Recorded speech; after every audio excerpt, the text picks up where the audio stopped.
नमस्कार दोस्तों, एक बार फिर स्वागत है आपका। आज हम लेकर के आए हैं मुंशी प्रेमचंद की रचनाएं।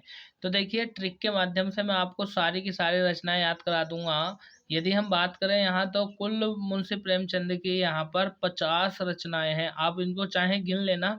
50 की 50 रचनाएं मैं एक कहानी के माध्यम से आपको याद करा दूंगा, और आप इस वीडियो को अंत तक देखना। आपको ऐसा लगेगा कि हाँ, कि कुछ करना भी नहीं पड़ा और सारी की सारी रचनाएं तुरंत चुटकियों में याद हो गई। तो ठीक है, देर के स्वाद की शुरुआत करते हैं। सबसे पहले मैं जो कहानी बताता हूँ, उस कहानी को आप सही से समझना। सारी रचनाएं चुटकियों में याद हो जाएंगी। और यदि एक बार में समझ में नहीं आए, तो इस वीडियो को दोबारा देखना, एकदम समझ में आ जाएंगी। चलिए, सबसे पहले हम बात करते हैं कि प्रेमचंद प्रेमचंद क्या है। प्रेमचंद लेखक का नाम है, या हम कह सकते हैं कि प्रेमचंद के जीवन की कुछ बातें हम आपको बताते हैं। क्या कि प्रेमचंद की जो है ना भैया, शादी हो जाती है। प्रेमचंद की शादी हो जाती है, और शादी जहाँ से होती है वो एक बहुत बड़े घर की बेटी होती है। एक चीज और, इधर जो लिखे हैं मैंने, मुंशी प्रेमचंद के उपन्यास लिखे हैं, और इधर जो लिखे हैं मैंने, ये कहानी संग्रह कहानी लिखी है। ठीक है, प्रेमचंद की यदि हम बात करें, तो प्रेमचंद की शादी हो जाती है, और जिस लड़की से शादी होती है उसका नाम होता है निर्मला। ठीक है, तो दो रचनाएं यहाँ पर मुंशी प्रेमचंद की, एक निर्मला और एक बड़े घर की बेटी। कहानी को सुनते रहो, मजा आ जाएगा। मजे के साथ सारी 50 की 50 रचनाएं, इन्हीं में से पूछेगा, इनमें से कोई भी बच करके नहीं जाएगी। निर्मला नाम की लड़की होती है प्रेमचंद की, उससे शादी हो जाती है, और निर्मला जो होती है एक बड़े घर की लड़की होती है। ठीक है, अब मुंशी प्रेमचंद की होगी शादी। जब शादी हो जाती है, तो मुंशी प्रेमचंद जो है सेवा करते हैं। सेवा का मतलब नौकरी करते हैं। ठीक है, सेवा करते हैं, कहाँ करते हैं? गोदाम। गोदाम मतलब एक गोदाम होता है। ठीक है, और भैया, जब उनकी नौकरी लग जाती है गोदाम में, वो नौकरी करते हैं, सेवा करते हैं, तो होता क्या है, जब वह जो है अपने ड्यूटी के लिए जाते हैं ना, जब वह ड्यूटी के लिए जाते हैं, तो उन्हें रास्ते में क्या मिलता है? रास्ते में उन्हें मिलता है, जाते हुए, दुर्गा का मंदिर। रास्ते में दुर्गा का मंदिर मिलता है, और उस मंदिर के पास में जो है एक काकी रहती है, जो कि बहुत ही बूढ़ी होती है, बूढ़ी काकी।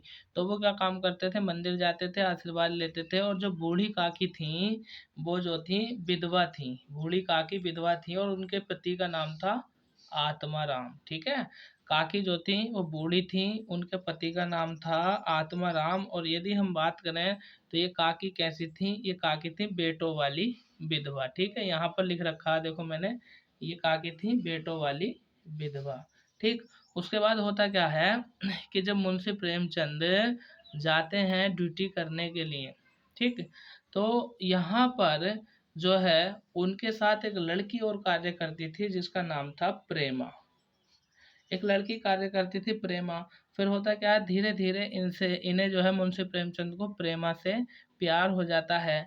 और जब प्रेमा से प्यार हो जाता था, वो इनसे रूठ जाती थी, तो ये उसको मनाते थे। रूठी रानी जैसे कहते हैं, तुम रूठी रहो मैं मनाता रहूं, इन अदाओं पे और प्यार आता है। ठीक है, मुंशी प्रेमचंद की शादी हो गई, बड़े घर की बेटी थी जिसका नाम था निर्मला। गोदाम में ये ड्यूटी करते थे, सेवा करते थे। जब ड्यूटी जाते थे, तो दुर्गा का मंदिर मिलता था, एक बूढ़ी काकी मिलती थी, उनके पति थे आत्माराम। आत्माराम की मृत्यु हो गई थी, और बूढ़ी काकी जो थी वो विधवा, बेटों वाली विधवा थी।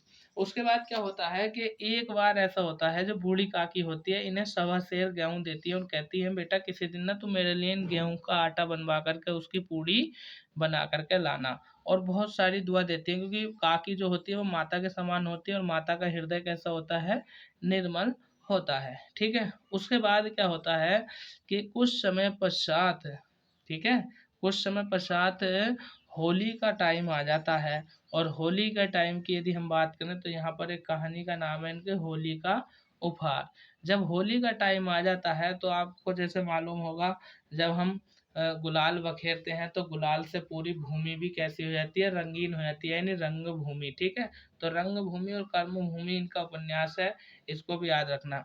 फिर एक बार क्या हो जाता है, जहाँ ये ड्यूटी करते हैं ना, ये ड्यूटी करते हैं गबन यानी गोदाम में। तो ये ड्यूटी किस चीज की करते हैं? ये होते हैं दरोगा। और दरोगा किसके होते हैं?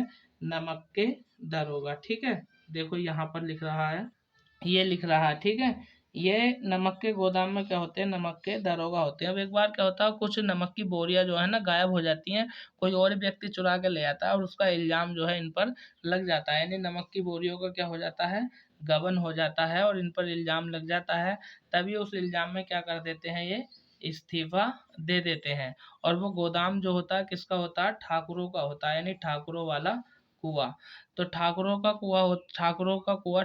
गोदाम होता है। ठाकुर क्या काम करते हैं, मुंशी प्रेमचंद का वहां से पानी पीना बंद कर देते हैं।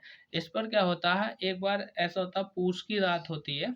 जब पूस की रात होती है तो इनके बड़े भाई जो है पानी पीने के लिए जाते हैं, तो उनको ना बहुत मारते हैं। कौन, ठाकुर।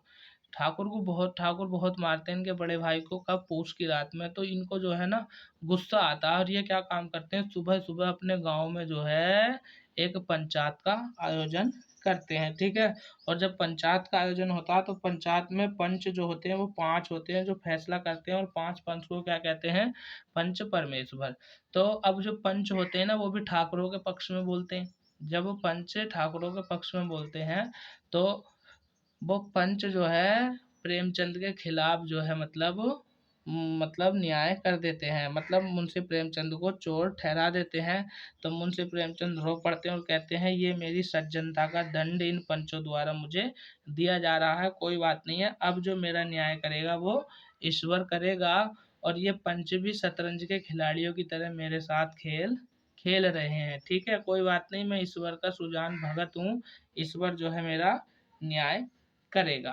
उसके बाद होता क्या है दोस्तों, कुछ समय पश्चात ऐसा होता है कि जो वो बूढ़ी काकी होती हैं, एक तो इन अभी अभी नौकरी से इस्तीफा दिया, इन्होंने सदमे में है, लेकिन बूढ़ी काकी जो होती है ना उनकी जो है मृत्यु हो जाती है। जब उनकी मृत्यु हो जाती है तो उसके लिए कफन कौन खरीदता है, मुंशी प्रेमचंद। और ईदगाह पर जाकर के उनको बहुत याद करते हैं और रोने लगते हैं। ठीक है। और उनकी याद का नशा, ऐसा नशा चढ़ जाता है उनकी याद का, कि ऐसा लगता है इनको कि अब जो है इस जीवन की यात्रा में कुछ नहीं है। मतलब इतनी गर्मी पड़ रही थी, समर यात्रा, गर्मी में धूप में चल रहे थे, और धूप में भूखे प्यासे थे, नशा हो गया, भूख का नशा भी होता है, और नशे में ये गिर जाते हैं। ठीक है। फिर होता क्या है दोस्तों कि एक और चीज मैं बतानी भूल गया, फिर बता देता हूँ कि इनकी जो पत्नी का नाम होता है निर्मला होता है, जो बड़े घर की बेटी होती है। जब इनकी शादी होती है ना तो आपको पता ही है, जब शादी होती है तो हिंदू धर्म में गले में क्या बांधते हैं, मंगल सूत्र। और जब मंगल सूत्र की हम बात करें ना तो ये मंगल सूत्र उपन्यास है मुंशी प्रेमचंद्र का अधूरा उपन्यास है, और इनका ये अंतिम उपन्यास है। ठीक है। और ये जो है यहाँ पर रूठी रानी, ये एकमात्र ऐतिहासिक उपन्यास है इनका। ठीक है। तो जब मंगलसूत्र बांधते हैं तो पंडित जी द्वारा इनको प्रतिज्ञा दिलाई जाती है, कि वरदान दिलाया जाता है कि भाई तुम हमेशा इनका ध्यान रखोगे, इन्हें कभी दुखी नहीं करोगे, प्रतिज्ञा लो। तो प्रतिज्ञा जैसे फेरे लेते हैं ना, तो पंडित कहता है कि हाँ भाई ये करो वो करो, मैं इनका सातों जन्म सातों फेरों के वचन निभाती हूँ। ठीक है। फिर उसके बाद एक चीज और याद रखनी है आपको, कि यहाँ पर दिख रहा हो, जिस रचना में प्रेम मिल जाए तो समझ लो वहां पर वो प्रेमचंद की रचना है। ठीक है। जैसे प्रेम पचीसी, प्रेम प्रसून, प्रेम द्वादशी, प्रेम तीर्थ, प्रेम प्रतिज्ञा। ठीक है। प्रेम प्रतिज्ञा और प्रेम पंचंगी। ठीक है। तो हमें प्रेम से भी क्या मिलती है, हमें ना जीवन में सबसे प्रेम करना चाहिए, किसी से नफरत नहीं करनी चाहिए। हमें प्रेम से क्या मिलती है, प्रेरणा मिलती है। ठीक है। और जब व्यक्ति प्रेम वाले जीवन को जीता है ना तो वो जीवन कैसा होता है, उसका नव जीवन। यानी हमें पशु पक्षियों से भी प्यार करना चाहिए, इंसान तो बहुत बड़ी और दूर की चीज है। ठीक है। तो नव जीवन, नए जीवन की हम शुरुआत करते हैं। अब देखिए होता क्या है, जब इनकी शादी हो जाती है, इनकी पत्नी इनके घर में आ जाती है निर्मला, तो उसके बाद इनकी एक नव निधि यानी एक बेटी होती है इनकी पत्नी से इनको, जिसका नाम होता है नव निधि, और वो होती है पूर्णिमा के दिन। ठीक है। तो पूर्णिमा के दिन होती है तो क्या काम करते हैं, उसके गले में एक फीता बांध देते हैं, कैसे रंग का, लाल रंग का फीता।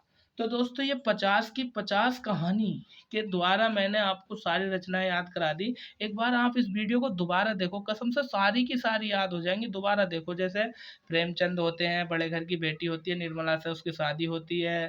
फिर होता है क्या, उसके गले में मंगलसूत्र बांधते हैं, वरदान लेते हैं, प्रतिज्ञा लेते हैं। फिर प्रेमा नाम की लड़की इनके ऑफिस में होती है, वो रूठ जाती है, उसे मनाते हैं। नमक का दरोगा की जो है मतलब क्या करते हैं, ड्यूटी करते हैं। और होता क्या है, गबन हो जाता है नमक की बोरियों का। इस पर इनको जो है पंचायत लगती है, पंच परमेश्वर संजिदा का दंड मिलता है, कहते हैं ईश्वर मेरा न्याय करेगा। एक बूढ़ी काकी होती है, उनकी मृत्यु हो जाती है। और माता का हृदय कैसा होता है, ठीक है, ये इस्तीफा दे देते हैं। बूढ़ी काकी की मृत्यु हो जाती है, नशा हो जाता है, कफन लेकर के जाते हैं, उसके प्रेम में पूरे प्रमोद हो जाते हैं। और ये कुछ रचनाएं जिनमें आ ही प्रेम शब्द रहा है। तो दोस्तों, यदि ये वीडियो आपको पसंद आया हो तो हमारे चैनल को मास्टरमाइंड बीपीएस को सब्सक्राइब करो, लाइक करो, अपने दोस्तों को शेयर करो। Thank you.